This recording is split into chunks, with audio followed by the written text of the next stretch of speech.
Getting form submissions in Framer used to be a headache, but as you can see, I've got it working perfectly. Hi, my name is Matilda, and this is part 2 of me building my website on Framer. So this video will be mainly about the form. So right now all I'm doing is just copying and pasting the elements and pasting them onto Framer and readjust them based on the page size. For the logo, I'm making a reusable component and making them custom to a large screen size and a smaller version and a really tiny version for the header. All I'm doing is copy and pasting and just replacing them, creating different variants.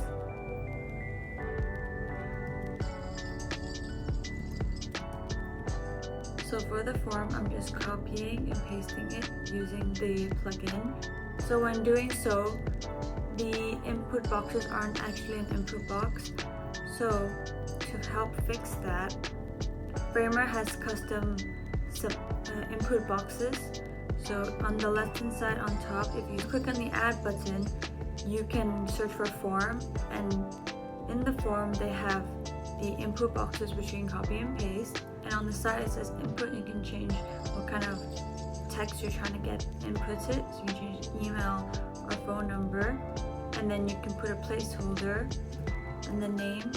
So when you search up Framer radio button, okay, it's called radio group, the first one, and you just copy the elements and then you can just paste it. For the radio button, in the code file you can edit the option, and all you have to search up is default value and you can change the contents for the component. And if you want to change text color or text font size, all you have to do is search up font, text size, color. Or the other way is on the right side, there is a list of options you can add in, and you can also change the title so you don't actually have to go into the code. Okay, so you have to make this whole box an actual form. You can drag the component over and put all the elements into that so it becomes just a form. And then when you click on form, on the right side it says form. Here you can add an email that you want each submission to be sent to, or you could create a webhook. And for webhook you can use Formspree.io. So there's 2 submissions because those 2 submissions are what I've done. If you click on submissions, you can see who has sent a request. For the social icons, all I did was search up Framer social icons. You want to search for social media icons, and then you just copy and paste it.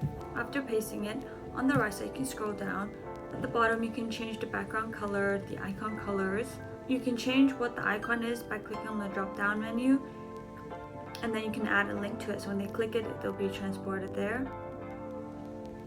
For the icons, I actually wanted to add a YouTube, but the preset didn't have a YouTube, so I went in the code file and I found the icons, the list of icons, and so I wrote the exact same code as the above, but I just put in YouTube.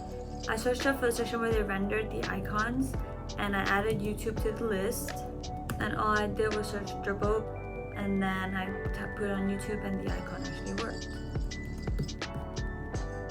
So in order to submit the form, all you have to do is click on the form and then click on the lightning sign and then click on the add sign.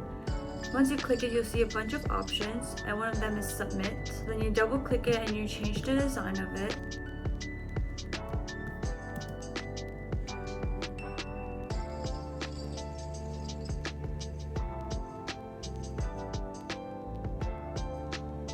And here is the final look of the context page.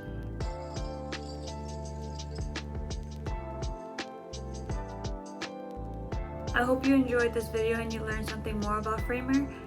If you did, don't forget to watch part 1 and stay tuned for other videos. Bye!